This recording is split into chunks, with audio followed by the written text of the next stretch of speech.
How to create a custom industry index in TradingView using a simple weightage method।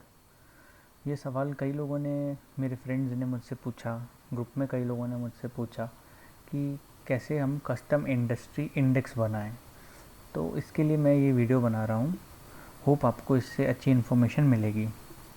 तो सबसे पहले हम 2-3 पहलुओं में बात करते हैं कि हम क्यों एक कस्टम इंडस्ट्री इंडेक्स बनाएं। तो पहली बात तो ये है कि किसी एक सेक्टर को अगर हम पकड़ते हैं, जैसे कि स्टील सेक्टर या मेटल सेक्टर, तो मेटल सेक्टर के अंदर कई सारी इंडस्ट्रीज़ आ जाती है, जैसे कि metals mining, non ferrous metals, ferrous metals, steel products etcetera. तो एक पर्टिकुलर सेक्टर के अंदर में कई सारी अलग अलग इंडस्ट्रीज़ होती है। जैसे एफएमसीजी के अंदर में एफएमसीजी के प्रोडक्ट्स हो गए, हाउस होल्ड प्रोडक्ट्स हो गए, या फिर कई सारे केमिकल्स हो गए। तो इस तरीके से एक सेक्टर के अंदर में कई इंडस्ट्रीज़ मौजूद होती है। तो जो मनी फ्लो है एक सेक्टर से दूसरे सेक्टर, तो उस पर्टिकुलर सेक्टर के किस इंडस्ट्री में मनी फ्लो हो रहा है और कहाँ हमको अपॉर्चुनिटीज़ मिल सकती है, ये जानने के लिए हम इंडस्ट्री इंडेक्स बनाते हैं और इसको वॉच करते हैं। तो इसके लिए मैं सबसे पहले आपको 2 छोटे एग्जांपल्स बताता हूँ कि किस तरीके से मैंने आइडेंटिफाई किए स्टॉक्स इंडस्ट्री इंडेक्स के चलते। तो देखते हैं, ये 2 अलग अलग इंडस्ट्रीज़ हैं, steel industry and sugar industries. इन दोनों इंडस्ट्रीज़ में मुझको अच्छे ट्रेड्स मिले। कैसे मिले मैं आपको दिखाता हूँ। अब आप अगर देखेंगे तो स्टील सेक्टर में 23 फरवरी को एक ब्रेकआउट हुआ। कैसे बनाते हैं वो मैं आपको अभी बताऊंगा, बट कैसे इसको देखना है, कैसे इससे हमको ट्रेड्स मिल सकते हैं। तो 23 फरवरी को स्टील सेक्टर में पर्टिकुलर ब्रेकआउट हुआ। इस ब्रेकआउट के बाद अब देखिए, हमारे जो मेजर स्टील के प्लेयर्स हैं, अब अगर हमको ये दिख रहा है कि इस पर्टिकुलर इंडस्ट्री में ब्रेकआउट हुआ है, तो हम उसके दूसरे स्टॉक्स में भी एंट्री की अपॉर्चुनिटीज़ ढूंढेंगे।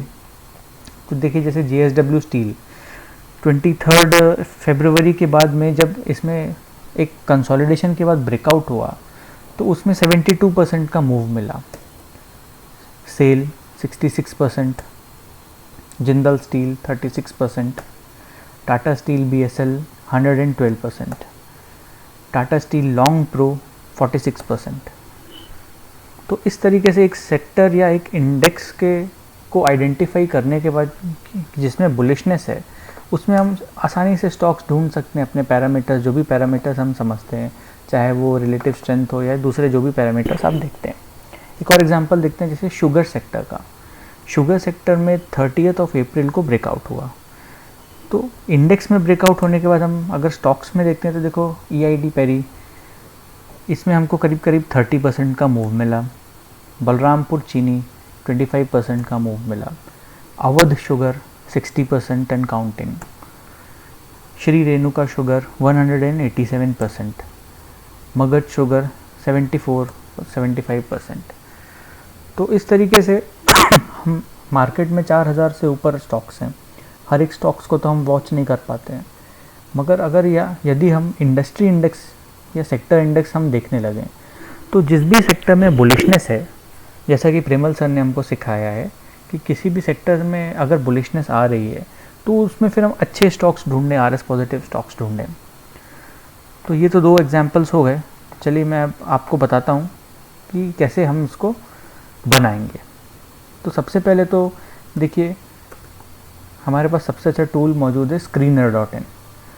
स्क्रीनर में हम जाएंगे स्क्रीन्स में। जहाँ हम स्क्रीन्स में जाएंगे तो राइट साइड में हमको कई सारे सेक्टर्स दिखेंगे, बेसिकली इंडस्ट्रीज़।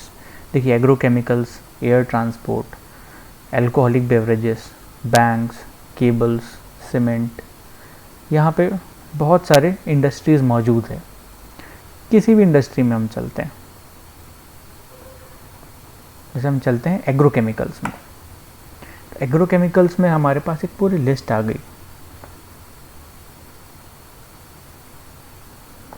जितनी भी कंपनी है उनकी मार्केट कैप के हिसाब से।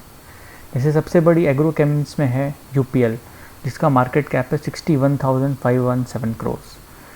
ऐसे करके सारी कंपनीज ऐसे डिसेंडिंग ऑर्डर में हमारे पास यहाँ पे सॉर्टेड है।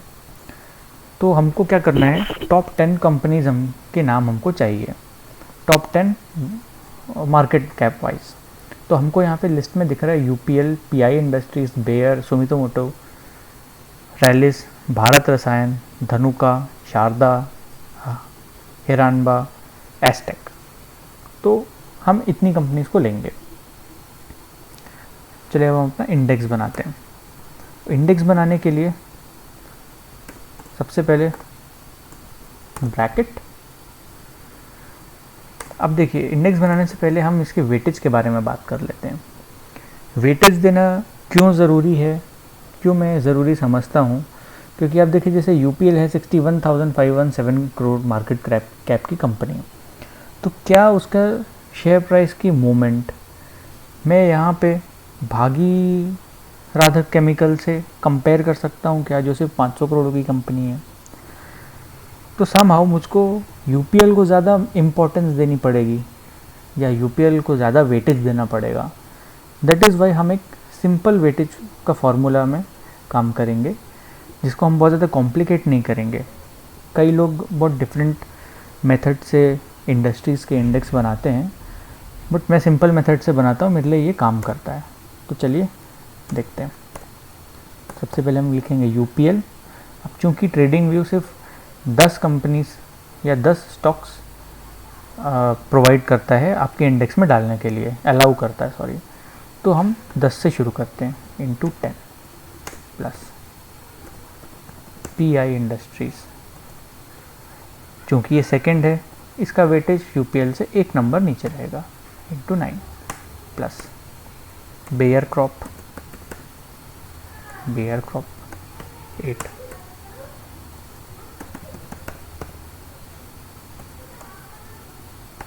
7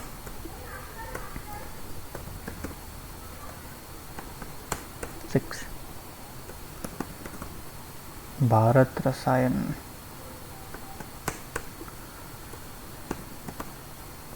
Dhanuka 9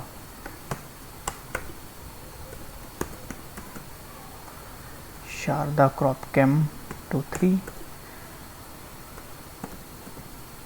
हिरानबा industries 2-2 and last Astec life sciences into 1 year खाली रहने की मतलब है, ब्रैकेट क्लोज डिवाइडेड बाय। अब जितनी भी वैल्यूज़ हमने यहाँ पे ली, वेटेज तो हमने दे दिया, अगर इसको ऐसे करके हम एंटर कर देते हैं तो जो वैल्यू है वो हज़ारों में आ जाएंगी। तो इसके लिए इसकी वैल्यू को कम करने के लिए हम क्या करते हैं, जैसे हमने 10 स्टॉक लिए, वेटेज में हमने किया UPL into 10 into 9 into 8 into 7, ये सब सारे नंबर्स को हम प्लस कर लेते हैं। तो 10 plus 9 plus 8 plus 7 plus 6 plus 5 plus 4 plus 3 plus 2 plus 1 is equal to 55 and enter. तो ये हो गया हमारा एग्रोकेमिकल इंडस्ट्री का इंडेक्स।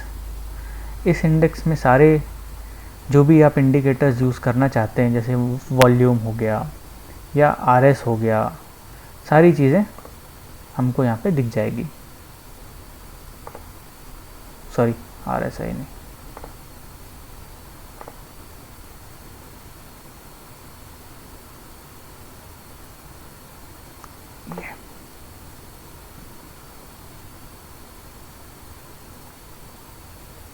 लगता ज़्यादा दिन नहीं हुए हैं, बहुत छोटा इंडेक्स है, इसीलिए मैं आपको एक एग्जांपल दिखा देता हूँ। जैसे हम इसमें किसी का भी लेते हैं,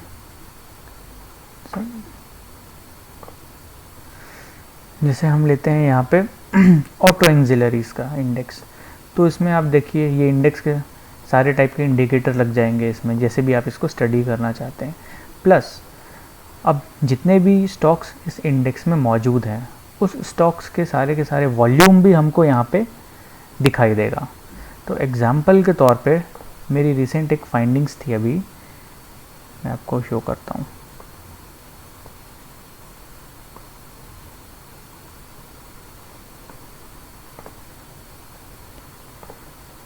पेपर इंडेक्स, तो पेपर इंडेक्स में करीब करीब आप देखिए यहाँ मई जून इस एरिया में अच्छे वॉल्यूम्स होना शुरू हो गए थे, और जहाँ जहाँ ये ऊपर बढ़ रहा था तो वॉल्यूम्स और अच्छे होना शुरू हो गए थे, और उसके बाद इस पेपर इंडेक्स में ब्रेकआउट हुआ। ये करीब करीब 9 जून के आसपास की बात है, 9-10 जून के आसपास में थोड़ा से फ्लिप फ्लॉप हुए, बट कई सारे पेपर स्टॉक जैसे JK paper, Century, Padamjee paper, Ruchira, ये सब लोगों ने बहुत अच्छा परफॉर्म किया।